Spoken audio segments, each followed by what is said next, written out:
This is one of my favorite curry dishes, and it takes me less than 20 minutes to make. So you're gonna take 2 tablespoons of hot curry paste, throw it into the frying pan, turn it up to high heat, add with that 2 tablespoons of coconut oil, and then you're gonna take 10 ounces of spinach and 2 bunches of green onions, and you're gonna saute that.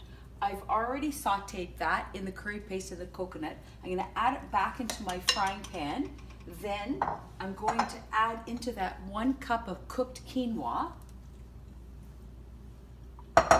400 milliliters of fresh chickpeas, or canned chickpeas, and 1 can, and make sure your heat's on high. Then I'm going to add 1 can of coconut milk. Stir it all in there. Also, I'm adding 3/4 of a cup of fresh coconut. Stir that together.